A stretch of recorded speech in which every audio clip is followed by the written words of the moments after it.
Hey, what's up? Andrew Kramer here, and I've got another sort of tutorial here for you. Basically, we checked out the 3D projection already, and it was a pretty simple example. I'm going to kind of take it a step further with this example of sort of a four-wall area, and I'm not going to be going really slow like in the previous tutorial, so hopefully you can pick up the essential techniques from part one and maybe learn some more advanced things from this tutorial, but not that much advanced. I mean, what do I know?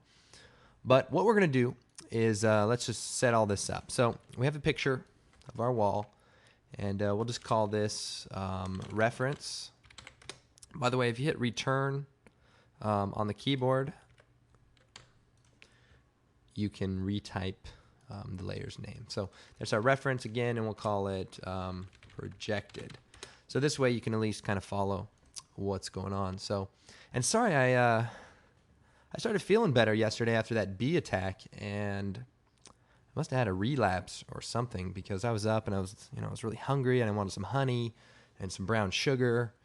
Yeah, so pretty awkward. And I feel strange, like I have superpowers.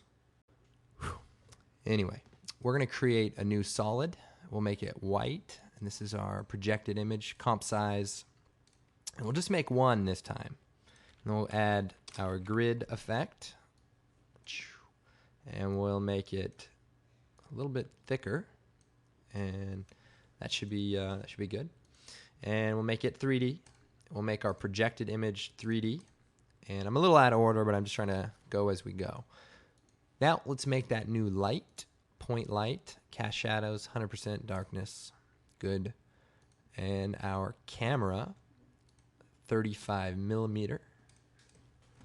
And all right, so first thing, let's link all the positions up for the camera, the light, and the projected image. So I'm going to copy the camera's position, Control C, Control V, paste it to the light, Control V, paste it to the projected image. Now, simple trick. Once it's copied, just move it forward by moving the Z-axis. So just slide this and you can move it forward. You don't have to go into another view. Just wanted to illustrate that previously. So then we can scale it down as needed. Scale it down, make it match up with the previous state. All right, that looks good. And let's go set up all the layer properties. So the projected image has to have light transmission on, and it only casts shadows. Good. Now the white layer, or the image that's going to receive the projection, we want it to accept lights off. And that's good. That's where we're at. So now what we want to do is take the projected image and shut it off. And that way we can see the grid while we work here. So we'll call this, walls. And what we'll do is take the rotation tool and rotate to our floor. Now, don't think about changing the world to match your walls, but just think about the shape of the world. It's a box. I mean, don't worry about the ratio of the box to the world or to the camera. Just think about the box. So let's make a box. So I'm going to move this down. I mean, feel free to get it kind of close, but just for illustrative purposes. Then we'll duplicate the wall. We'll rotate it on the green Y-axis. We'll move it over. And then we'll move this up. Whoops. And then we'll duplicate it. Move it over here. And then let's select all three of the layers. And if we grab one of these corners here, we can stretch it out. There we go. That's looking pretty good so far. Now, our side walls aren't quite tall enough. So let's take our two side walls and let's stretch them upwards. And then we can also move them upwards. Now remember, it doesn't matter if the sides overlap. It's kind of hard to see here, but you see how my side wall passes down past my floor layer? That's okay. If you want to keep everything neat, you can move it up but if it overlaps a little bit, not going to be a problem. Then we'll take the bottom floor here and duplicate it, move it up. Let's reset the scale.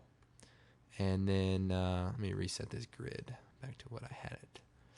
And what we'll do is we'll rotate it towards the camera like a back wall. And remember, things that are so far away, we don't ever get to kind of see around them. So it doesn't matter if it's just a flat wall. We don't have to worry about all the detail. But if you hold down Shift while you move this back, you can push it all the way back there.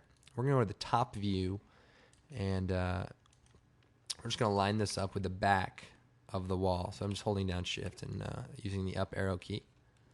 Active camera.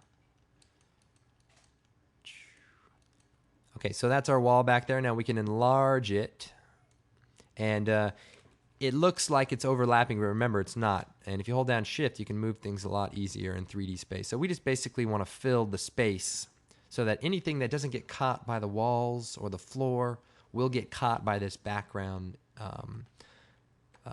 layer. Right. Gosh, I'm losing it here. The bee instincts are starting to take over.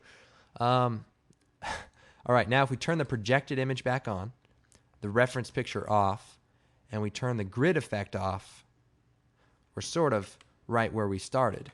Now, if we're crafty enough, we go into the composition settings, change the options in the advanced to, we'll change it to 3000 just for the sake of rendering time here, and resolution to half, so it's not killing me. And aren't you guys excited about the next step? I purposely did not show you what we were going to be creating in the beginning of the tutorial because I wanted to surprise you with the final result. So here we are, and I'm going to show you what this means right now. Like in a second, I'm going to take the Track Z camera tool, and are you guys ready? We could try to go to full res. Half res? No, we'll go to full res. Okay, you guys ready? Oh, real quick though, I want to tell you about something. No, I'm just kidding. Here we go. Watch this.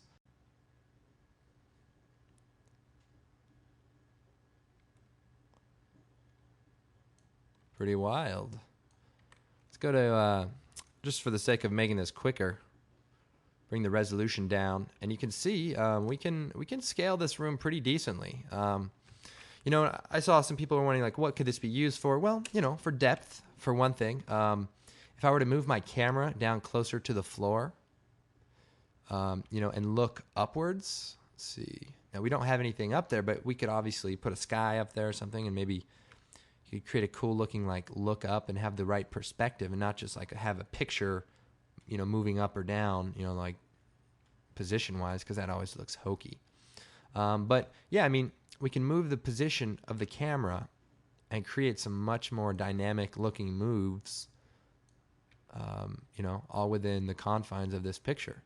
So, I mean, you can see, you know, the more detail you put into it, the more you can get out of it. Well, I hope this was as impressive as I thought it was. But, you know me, I'm easily impressed. In fact, the other day I bought a, what is it, a 12-pack? No, wait. It's a 24-pack of sodas, and they come in this little square rectangular box. You put it in the fridge, and you kind of rip the front off of it.